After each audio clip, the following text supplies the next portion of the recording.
David, I have to tell you about the maybe unluckiest guy who's ever lived. There's a lot of unlucky stuff that's happened. Yeah. So I imagine, like, this is going to have to be pretty extreme. All right, I'm probably going to have to scale it back. Not the unluckiest guy who's ever lived, but he's had a bad run over the past few years. His name's Dylan McWilliams, and if you haven't heard of him, you're in the same boat as I was up until a couple days ago. He was actually in the news over the past couple years, but it kind of flew outside of my radar. So back in April, he was vacationing in Hawaii. Doesn't sound unlucky right now. No, and he was bitten by a shark. That sounds unlucky. Yeah, so he was out in the waters, and he was surfing, and he said he felt something hit his leg and looked down, and there was a bunch of blood. First of all, if I were bitten by a shark, I can't imagine it would feel like a hit. Right? Wouldn't it feel more like burning, or I don't know? I just think of like a saw. Yeah. Oh man, I'm getting queasy. So tone back the gore. Let's tone back the gore. Okay. I've actually heard a shark bite being described as a bite a couple times because I've been known to Shark Week a little. Like, I'm not a huge Shark Week guy, but I've done Shark Week a little bit. Yeah. And they describe it that way. It's like an impact. It's like being hit by a football player.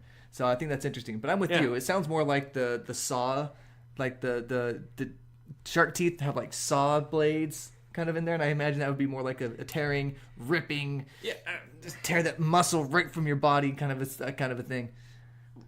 Okay. And sawing into your bones. Okay. All right, wake me up.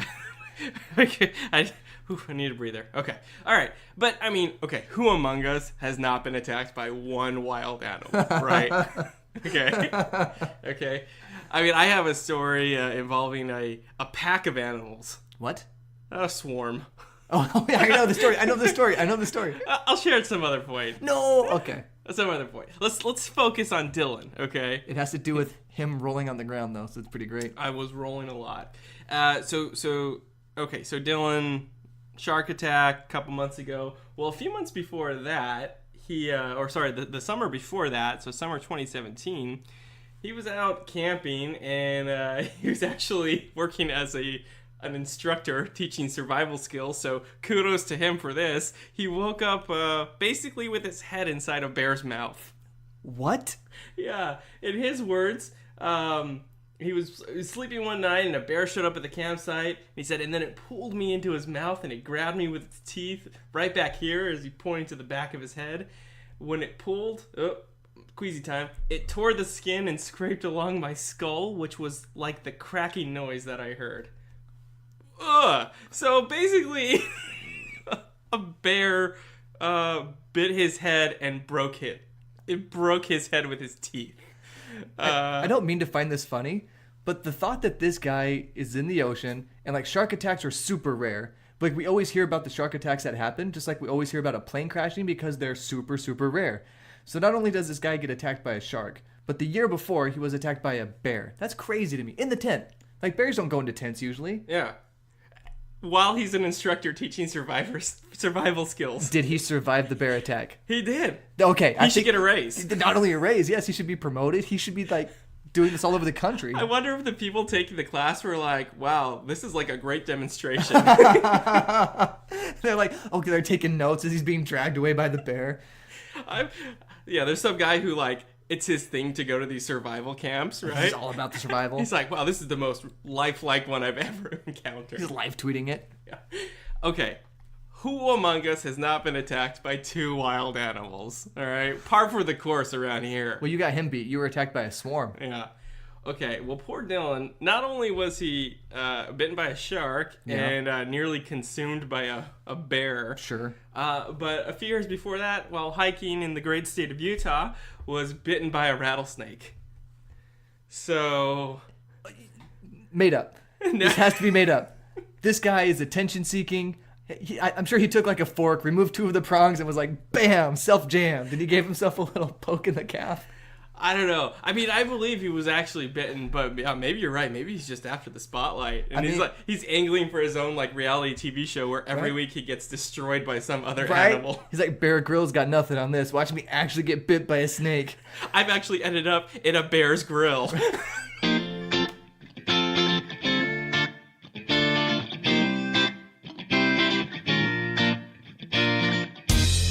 This is Subjectively Correct Sports, the only podcast in the world featuring a couple of guys talking about sports and guys that get attacked by everything. I'm David. I'm here with Anthony Montague, my brother-in-law, my friend. We lived together for a while and we still want to hang out. It's crazy that it worked out that way, but it did. Here we are. You can catch us on iTunes. What's that face for? Oh, no, yeah. I agree with pretty much everything you said. Wow, okay. Well, there you go. So find us at subjectivelycorrect.com. If you haven't subscribed to our podcast on iTunes or Google Play, please do that now. You'll get all of our content. We're trying to expand some things. We're going to bring you Dave's Hot Take Minute in the middle of the week and hopefully bring you some more good content. And you can hit us up with an email at subjectivelycorrect.com. We love to hear from our fan. So send that feedback for us. We still want to hear from you. What do you like to hear about on the show? What have you liked? What have you not liked? And what crazy news stories have you run into? Because I know this may surprise people, but our research and our research department, we're also the hosts. Highly underpaid. Yeah, tell me about it. Man, let's go iTunes and Google Play. Get on that. But we're excited about today's show. A lot to tackle, a lot to get into. Speaking of tackle. How are you so bad at this? Segue. This is the 11th episode we've done, and you're still so bad at it. Okay. Hurts so good. But we're not Speaking of Jalen Hurts. College football is second. We're doing that second. Right. We're doing something else first. Sorry. So you can, you're not exactly putting a feather in your cap with that. That's how it's done. So Colin Kaepernick, right? Oh, Cap. You didn't get that when I did it? The capped Crusader.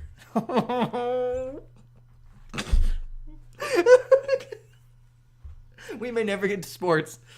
Okay. Okay. So Colin Kaepernick is in the news again because football. What did he kneel on this time? What'd you just say? I said, what did he kneel on this time? Still didn't get it. A what? What did he kneel on this time? Oh, what did he kneel on? Okay. He kneeled on the Nike logo. And Nike said, "Please, sir, may I have another?"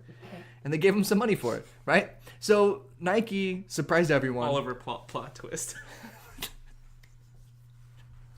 This is going to be the bad pun episode. What are we doing? Okay, focus, Dave. Focus. Get through the bad puns. You can do this. All right, so Colin Kaepernick, Nike deal. He was never removed from their endorsement list. He was always getting paid. And this year, 30th anniversary of the Just Do It campaign, and Colin Kaepernick's face is all over it. So his ad campaign, his slogan is, believe in something, even if it costs you or even if you need to sacrifice everything. And that, makes sense to me to have an athlete endorse something like that because, like we've talked about in previous episodes, social causes have been a part of sports for a long time. And Colin Kaepernick is just the newest iteration of this. And I think this is important because he is currently in a collusion case against the NFL. And so now the official apparel provider of the NFL, Nike, has an ad featuring Colin Kaepernick, and they're paying him millions of dollars, and the NFL is not right now. How do you feel, Anthony, that the NFL is reacting to what appears to be Nike, one of their partners, taking Colin Kaepernick's side when they literally have a legal issue with Colin Kaepernick going right now? Yeah, I have to say this is probably like a punch in the gut to the NFL. Like if I'm an NFL owner... Sorry, I was waiting for a pun. Oh, no, this is serious Anthony right now. Okay. I've never met him. Well, he's around. If I'm an NFL owner, I have to be extremely upset with Nike. And I'm going to call a meeting with the other owners, and we're going to talk about this because there's nothing wrong with Nike promoting players, and even nothing wrong with promoting players who are, kneeling during the national anthem. But I think because of the lawsuit, it's really put the NFL in a position where it's Kaepernick versus NFL. And so to the extent you side with Kaepernick, you're implicitly siding against the NFL, right? Or maybe even explicitly. Right? In a way, yeah. I mean, but we also have Nike's just a business trying to be a business, in the same way the NFL's just trying to be a business. You know what I mean? So there's that side to it too. Yeah, no, I totally get all that. But in a business, you don't necessarily want to offend your partners. one of your biggest partners. And that makes sense. And so there's a couple of things I want to talk about with this. One, we kind of hit on it. Is this partnership in jeopardy, and is this the right move by Nike from a financial standpoint? I don't think any of us is smart enough to know what the sales are going to be like under this Kaepernick brand. You know me. I think I know exactly what's going to happen, but go ahead. Yeah. But Nike is a public company, right? So I can go buy shares of Nike right now. And a lot of people have sold shares of Nike today, right? I think last I checked, their stock was down like 3%. Well, if Twitter is any indication, and that guy, that former Marine who posted a picture of him cutting the Nike logo off of his basketball shorts, yeah, I can see that happening. Yeah, so a lot of people, let's say this, a lot of vocal people are upset with this decision. But you have a lot of people who are vocally in support of it as well. And I think most of the people are just not vocal about it or don't care, right? But if you're a public company like Nike and you choose to endorse an athlete who is very divisive, whether he should be or shouldn't be, that's a different issue, right? The fact is, in the media, he's portrayed as someone who's very divisive. Yeah. Okay? As a public company, the board, right, the management, they have an obligation, they have a duty to the shareholders of the company to maximize profits, right? To do what's in the best interest of the company. And so if in a week, in a month, in a year, stock hasn't rebounded or gets worse, and the only thing they can point to is this endorsement of Kaepernick, do you think they do a 180? I'm interested to see how this all plays out, right? I think, in my opinion, my subjectively correct opinion, I think that it's not going to really matter at the end of the day. I don't think it's going to have a big effect on sales one way or the other. Nike's a massive company, and this is a very small portion, and the amount of people actually paying attention to this is really small as well, right? You think so? I think so. I mean, I think people are aware of it, but I think, like, okay, how many times have you ever bought a piece of clothing because of a political policy? Because you felt one way or another about a person? Like, does Ninja Turtle underwear count? Because when I was younger, I got Ninja Turtle underwear. I don't feel like that was a political statement, but I did like Raphael. Yeah, how often have politics influenced your buying decisions? Oh, never once. Yeah, same here. I mean, I guess if there was a company that was like pro-murder, I would probably avoid that company. Well, what are they murdering? That's true. Good point. I feel like this is a topic we could go into, but I don't really want to. Okay, says the guy who joked about putting people in his attic. Sure. I think it was basement. Was it attic? I don't remember. Either way, there's dead bodies somewhere around here. There's a stench I cannot get rid of. So we're just gonna okay. Power through that. Okay. Yeah, I remember I did like. I think people buy products or apparel because of endorsements. Like I remember buying Reeboks when I was little because Shaq was a Reebok athlete and I loved Shaq.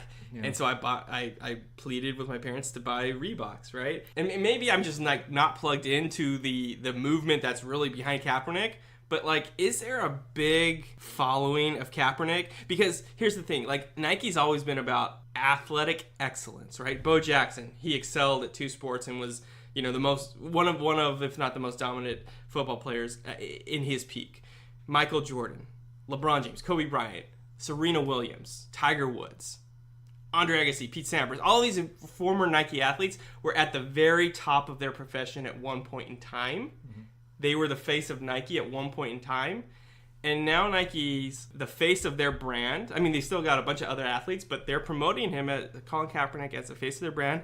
A guy who, at his best, was a top 15 quarterback? I mean, there was a stretch where he was really good, but that was like a 3-week stretch. I mean, maybe like half a season, right? And he took the Niners to a Super Bowl, and they probably could have or should have won that Super Bowl. Yeah, I think you could have made the argument Alex Smith maybe would have taken them there as well. They had a really good team around him, right? Yeah. But a good defense. The defense really pulled that team along. We don't have an example here of sustained excellence, right? He got very hot. He had a good, I mean, even if you want to be generous and say he had a good season and a half, okay, but that doesn't get you the face of Nike, right? So now Nike's saying athletic excellence, okay, but we're siding with Kaepernick on this stance, and we feel like because of this political stance that he's taken, and I don't even know that it's really political. I don't think the issue he's talking about really should be political, but it's become political. Because of this stance, we're promoting him, right? Regardless of the athletic excellence. Right. And here's the thing for me on this topic. Nike stuck with Tiger Woods, right?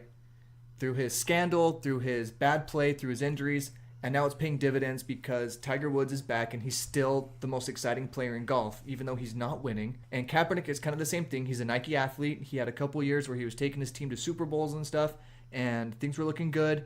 Then he goes out of the league, but he's still getting a ton of attention, and people still follow and love Colin Kaepernick and support his cause. Players are still kneeling during the national anthem to protest the same things he did for equality and to end police brutality against people of color and things like that. So that is still in the consciousness. And every time someone kneels for the flag, which is going to keep happening, or not for the flag, but every time someone kneels to protest something, whether it's equality, whether it's police brutality, whatever it is that they're protesting, people are going to think of Colin Kaepernick. This is a brilliant move by Nike because Colin Kaepernick is going to continue to be in the news cycle, and this idea of standing for something has become more and more acceptable in today's media for sports. I mean, look at Stephen Curry, look at LeBron James. Yeah. What they have done and said has not affected their brandability at all. At all. In fact, it's made them more marketable, if you ask me, to certain markets. And that market is growing and getting bigger and stronger and more vocal, and that's what's going to happen with Colin Kaepernick. Well, okay, but with all of those other athletes you've said, there's that athletic excellence, right? Stephen Curry, league MVP twice, right? LeBron James, widely considered the best player in the sport. Because he is. I could make the argument that in spite of what they're saying, because they're so good, they're able to move product, right?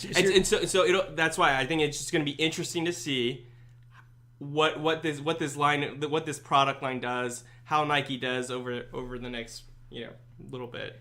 And just to kind of, my argument on this is based a lot on what Colin Kaepernick's jersey sales did when he was no longer in the league. And he was the top selling jersey after he stopped playing for a while. And that's crazy. And that's because people did support him and supported his causes and things like that. And people are going to continue to support him. And this is going to bring a renewed surge of attention to him and his causes. So I think this is a brilliant move by Nike, and I think it'll pay off, especially if Colin Kaepernick comes to them and says, hey guys, guess what? I really got this collusion case down and on lock. So the NFL is going to have egg on their face. I'm going to come out of this spot clean, and you're going to have a Nike-sponsored athlete who has been justified by what's going on in the courtroom. We'll see. I still think he's divisive enough that I don't know if he's bringing in more people than he's driving away.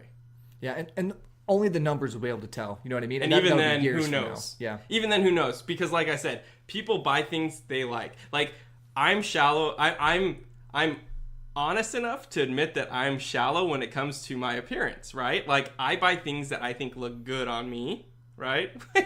which is most things. I think you'll agree, David, right? I think you look great right now. Thank you. Wow. Totally was not fishing for that. Okay. And so, I buy things if I think they look good on me, right? Are those gold-toed socks? They are.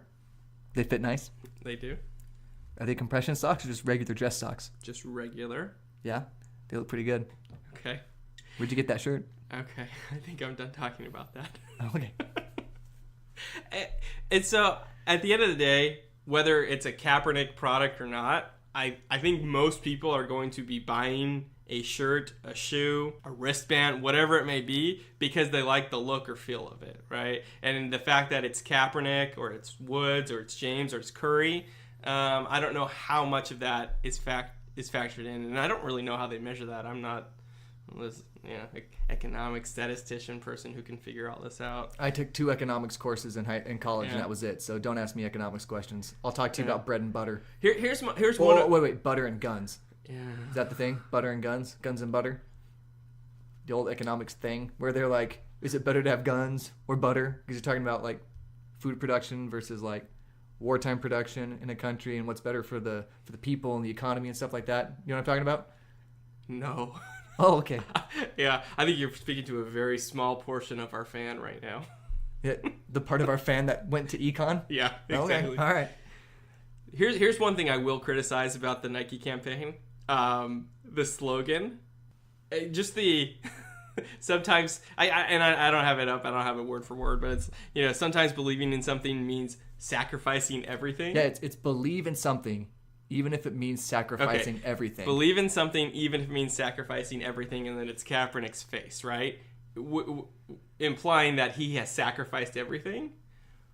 Well, I don't think that's true, and I think that this endorsement is proof positive that it's not true.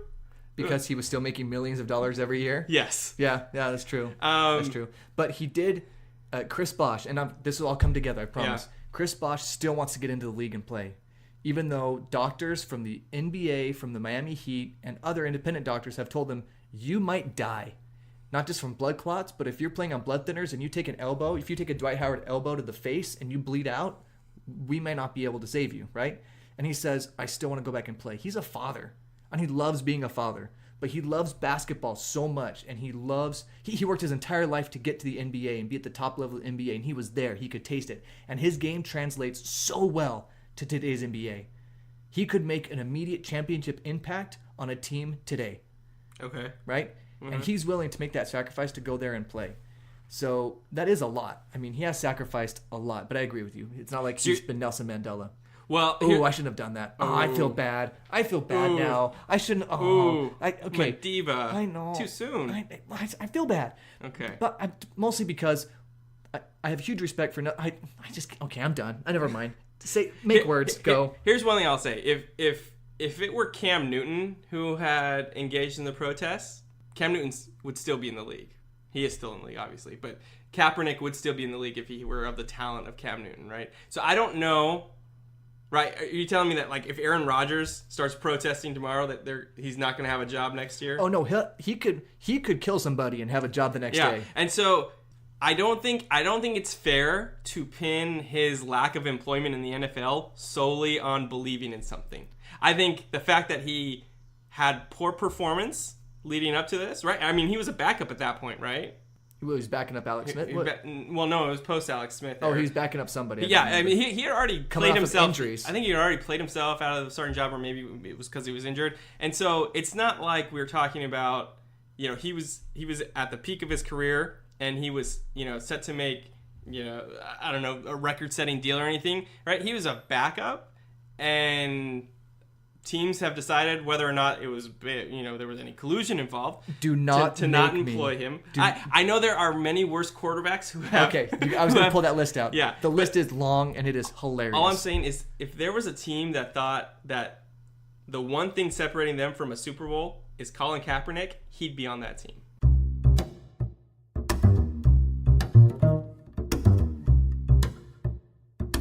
So staying with football for a minute, we had the first weekend of college football. I think it was an okay opening weekend. There weren't that many marquee matchups, but some of the better matchups. You had LSU win over Miami. So I mean, was LSU underrated? I think they were ranked, I don't know, somewhere in the 20s in the AP top 25 poll. And Miami was ranked 8. Yeah, and LSU. It's not that they looked that much better than Miami, but they did dominate them for a portion of the game and ended up winning. So gives more credence to what we were saying before. These preseason polls are bogus. Why do them? And we haven't even seen these guys play a game. We haven't seen them compete against anybody. Yeah. So it's how are we making? I guess you can look at recruiting classes and things like that, and performance from the other year, and the coaches and their schedule and stuff like that. But man, you just don't know until you get on the field. Yeah, and that's why they play the game. But yeah, you have a few cases. Chris Berman reference. You have a few cases. Miami being one of them, Washington another, Michigan another, where these ranked teams lose the first week, and they're still in the top 25, right? And that's going to influence the voters at some point. What, did I... Sorry, I'm laughing at Jim Harbaugh. Oh, Jim Harbaugh. I'm sorry. I feel bad for him. Because, one of the big things is he doesn't have his coach guys formerly yet. known as Jim Harbaugh. Yeah. Ooh. It just got cold in here. Yeah. Ooh. And dark from the shade. I think Jim Harbaugh has like a 3-year shelf life wherever he goes. Right? I think That's been his MO. He gets in a place, it's all rah-rah. A little bit too much rah-rah and not enough X's and O's. And the players follow him, they get excited, but then I think you just start to tune him out after a little while. I think he saw at Stanford, that maybe the players weren't responding to him. He goes to the Niners after a few seasons. He comes in, lots of success right away, and then it starts to go down. So what does he do? Jump ship to Michigan. Goes to Michigan with a bang, but then over the last 18 games, he's 9-9. It's not been good. And so I just wonder if he has a short shelf life. The big thing a lot of college coaches say, and a lot of excuses that people make for their teams is he doesn't have his guys yet. Right? He started recruiting 3 years ago, and now the guys he started recruiting are juniors and seniors, and they're playing every day. So now he has his guys, and it's his time to. That's bogus. That's so bogus. Because so many of these coaches are there for 3 or 4 years, and they're gone. And there's so much turnover in college football now. Even the great coaches are leaving. So I don't know. It's weird. You know who else should probably hide for a little bit is Nick Saban. Oh, my favorite curmudgeon. Oh man. Curmudgeon is right. So his interaction with ESPN's Maria Taylor didn't go over very well with people. He was Gregg Popovich without the Gregg Popovich charm. Without the charm. Yeah. So if you're gonna Popovich the correct way, and the correct way to Popovich is to be charming. Yeah. We love Popovich. We love him. So you're referring to the post game interview? And in the middle of and don't get me started on these interviews, okay? Like the coach doesn't want to be there. You know what he's gonna say? He's gonna say, execute, defense. It's just garbage. And like this NBA inside tracks. You know what I mean? Where it's like you listen to the huddle, and it's never like, okay, we're gonna run this play where we set the screen over here, get the corner. It's never anything interesting like that. Yeah. It's always like, come on guys, fourth quarter, we got this game, let's do this. And then when they go to actually talk basketball, which would be interesting for real fans. It cuts away to the other guys saying, all right, guys, check this out. We got to want it. Do you want it? We need to want it. And everyone's like, yeah, we want it. Actually, they're sitting there going, blah, blah, blah. Get to the X's and O's because that's what the players care about. So anyway, these sideline interviews are all garbage. They don't mean anything. You don't get anything out of it unless you're Gregg Popovich. And then you get some funny, charming old man stuff, and we love Gregg Popovich. David, I think it's been well documented that the team who wins is the team who wants it more. Oh, gosh. And so if a coach doesn't tell them to want it, how are they supposed to know? So you were referring to Nick Saban. A little bit. Yeah. So the controversy in question. Curmudgeon. Question mark. Was So Maria Taylor interviews him, asks him, what did you learn about your quarterbacks tonight? There had been a big debate. Who would be Alabama's starting quarterback? Is it going to be? Oh, here we go. Okay. I'm psyching you up for this. I'm your hype man. You got this. Okay. You got this. Read it letter by letter. Take a second and then nail it. Okay, the floor is yours. Go. Tua Tagovailoa. Oh gosh. Oh no. Actually, I think that was pretty close. Yeah, Tua Tagovailoa. Can I try the next one? Can I try the next one? Yeah. Or Jalen Hurts. Jalen Hurts. Oh, yeah. Is that how you say that? So Tua was the hero of last year's national championship. Saved the game, man. Game where Alabama. By the way, Clemson should have won that, but one of their safeties Georgia, my bad. Georgia should have won that game, but one of their safeties just made a big bonehead mistake. Yeah. So anyway. So yeah, Alabama won. Non-sequitur. Won the national championship with Tua coming in the game, relieving Jalen Hurts, who was just not performing well, and Tua led them to victory. And so Jalen had the starting job for, I think, all over most of last season. Yeah. And in fact, the first serious action that Tua saw, I'm not going to mess with that last name. Yeah. The first action that he saw was in the national championship game. There were a lot of people that were learning who Tua Tagovailoa was just based off of just watching the national championship game, which is crazy. Yeah. And so the question was, who's going to be the starting quarterback? Nick Saban named Tua, but they both ended up playing in the game, and Tua had a much better game. Jalen didn't have a bad game by any means, but he just wasn't as sharp as Tua. And so ESPN's Maria Taylor asked Nick Saban after the game, what have you learned about your quarterbacks? Was this at halftime or after the game? I think it was after. Oh, so it was on the field, but it was after the game. Yeah, okay, I think so. Yeah. She asked him, what have you learned about your quarterbacks? And he basically says, well, I think they're both still good. And then he kind of goes into Saban rage mode. Yeah, which is Popovich without the charm. Yeah. And he says, good old Popovich. He says, I don't know why you keep asking me these questions about the quarterbacks, wanting to get me to say something bad about one of them. I'm not going to do it, so stop asking me. And it's like, whoa, curmudgeon alert. Yeah. Curmudgeon level was at 9. And I think, okay. Curmudgeon. I see both sides of this. I think he was wrong to act that way, right? It wasn't the right tone. It wasn't. He was acting a little childish. Hey, stop doing your job. You just stop that right now. At the same time, no more doing your job. At the same time, I do think it is the coach's responsibility Curmudgeon. to defend his players to the media at every chance he gets, right? And Jalen Hurts, by all accounts, is an awesome. I mean, he's an awesome player. He really is. He helped lead Alabama to a national championship. Just was pulled out in the final game, and was a really good sport about it. He was cheering on his teammate. He was cheering on Tua and the rest of his teammates in the national championship game. And by all accounts, he's been a good sport about supporting Tua in the starting role so far this year.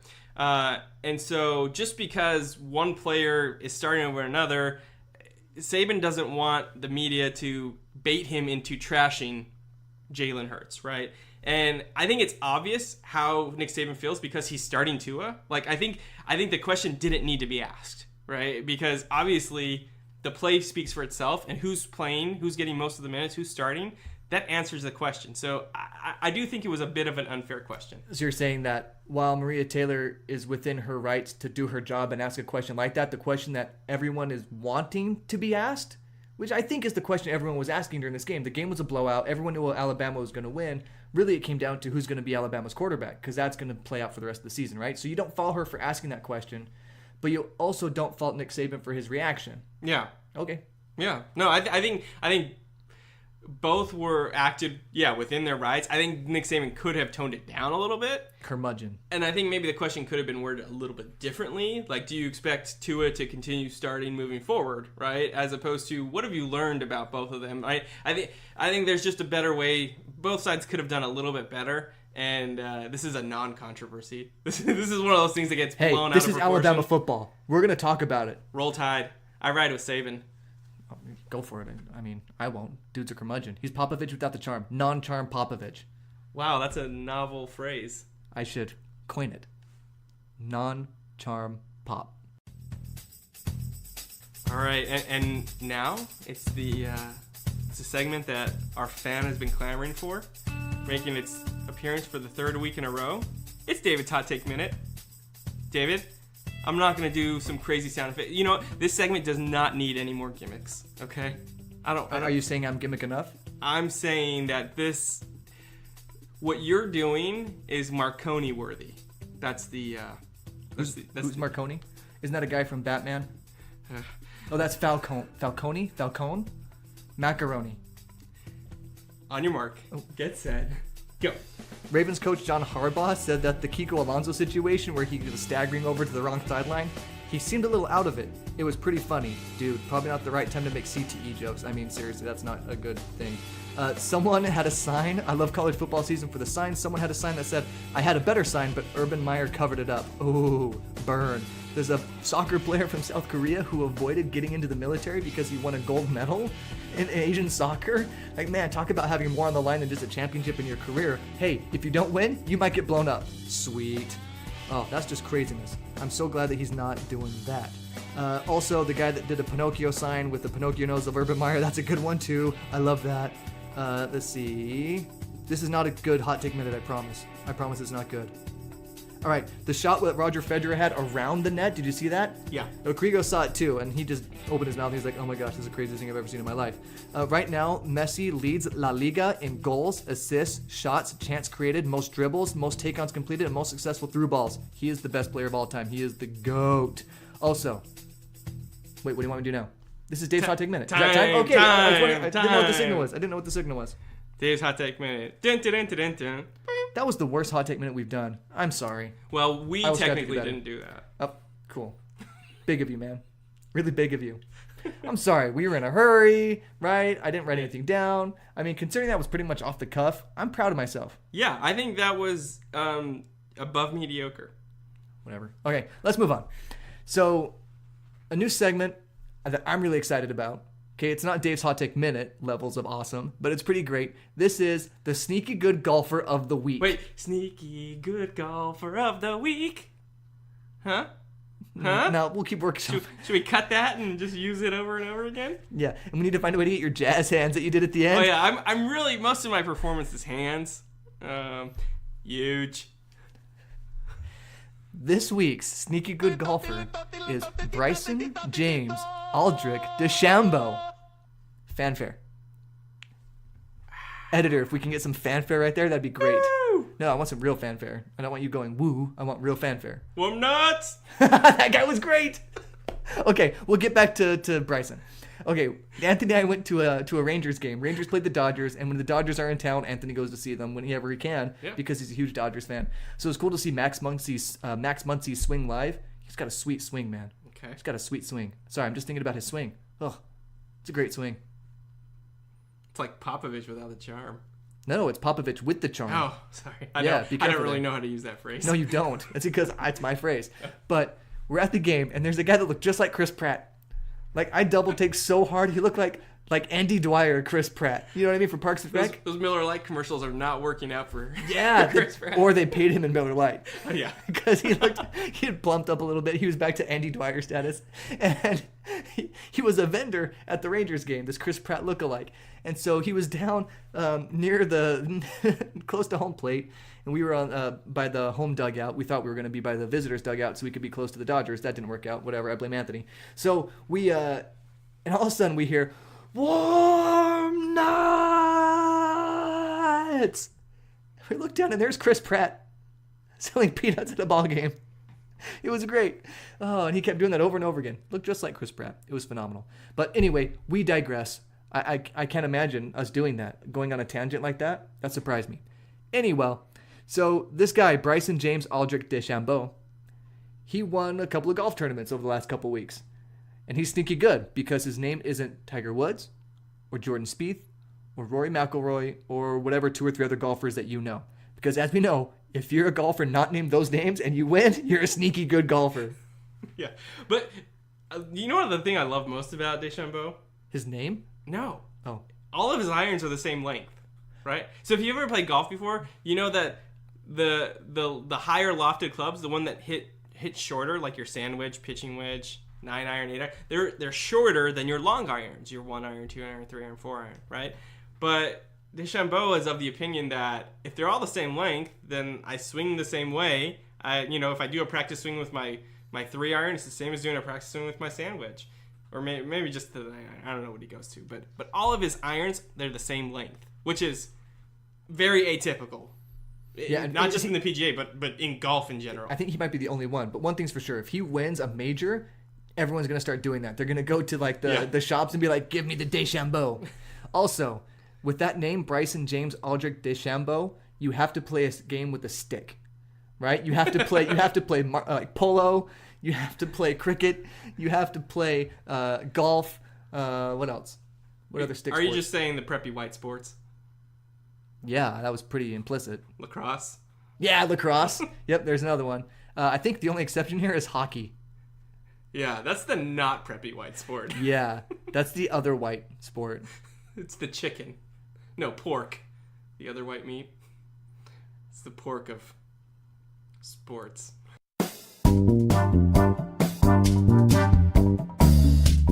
right, we're going to fly through this last segment here. I want to talk about Serena Williams a little bit. The catsuit thing, so she wears this thing for medical reasons. It's for blood clotting and things like that, a condition that really complicated her pregnancy, right? And the French Open is like, ugh, you cannot wear that. And I don't know why. It's something about respecting the game or whatever, but man, if it's for medical purposes, why not just let her wear that? I mean, it makes her feel good and confident. Whatever, just let her wear it. And I wonder why they singled her out when it came to this. Also, the whole, the women have to wear skirts thing, it kind of makes me feel a little creepy. At least let them wear shorts. Yeah. They're wearing shorts underneath anyways. Come on, I don't know. It's just weird. Yeah, it is weird. So tennis people, ease up on the whole, dress code thing. It's just weird. Wimbledon, everyone wears white. That's cute. It's also a little uncomfortable. Why are they all wearing white? In England? I don't know. Anyway, it's just a weird thing for me. Also, baseball is really heating up and getting exciting. This is where baseball gets really fun. Some races are close. Some things are getting really cool. Jason DeGrom has an 8-8 record, but he has the best ERA in baseball because Mets. No run support. No, absolutely none. Yeah, he goes out there, he pitches a gem night after night after night, and wins half the time because he can't get any runs. So there was a video released recently that's hilarious. You know those reveals, the gender reveals, where the guy will hit a golf ball or something? Well, they showed one on Twitter where this wife softball tosses a guy a softball. He swings at it and misses, and it pops and it's blue.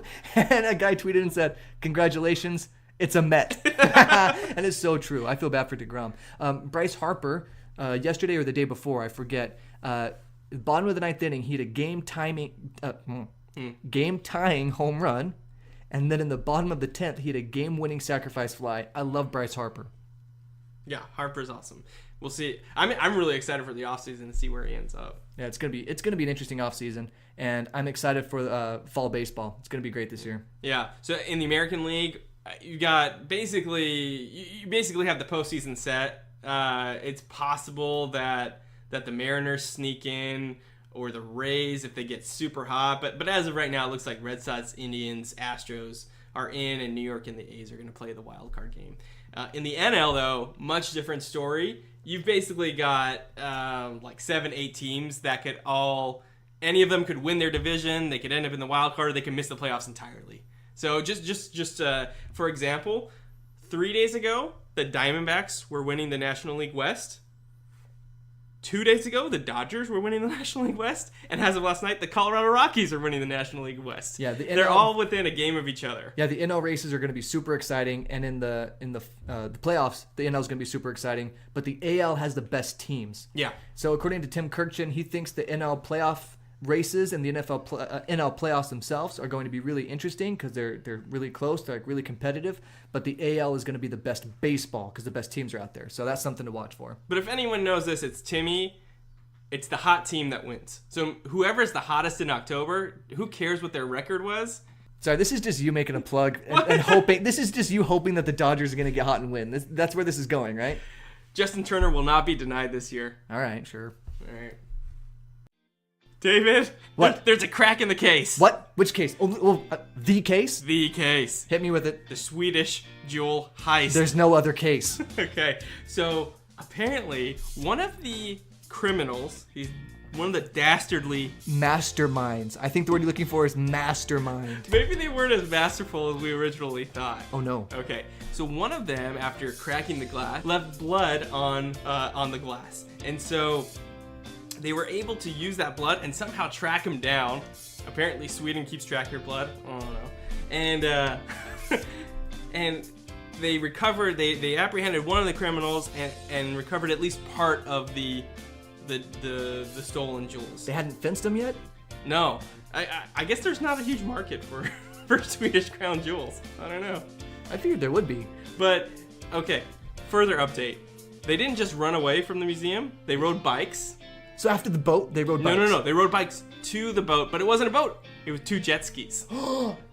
I love this story even more. I'm excited to see what happens. I'm so excited, I'm actually going to Sweden next week. Hold up. I'm excited for you to go to Sweden because we need a correspondent there in person. But I'm confused. The eyewitnesses, we teased about the eyewitnesses being bad eyewitnesses before, and this just confirms how terrible they were. There wasn't no boat. There were jet skis. They didn't walk to the boat. They rode a bike to the boat. These witnesses are super incompetent. Next week, we're going to learn that they saddled a horse to the gondola. Which led to an airplane. That's right. So, so next week I'm going to be in Sweden. We will probably not have a show just because of the time difference. It'll be difficult to record. I'm not going to record with you at midnight. Yeah, but maybe we can get a David's Hot Take Minute. And I promise to do better than I did today on the Hot Take Minute, if that's the case. To the extent I apprehend the other criminal or find the remaining jewels, I will provide an update. Okay, and I'll update that in the Hot Take Minute. Okay. Fantastic. All right, good show. All right, see you next week. Well, not you. You'll be in Sweden. No, you won't see me next week. If I do see you next week, there's a problem. FaceTime. Okay.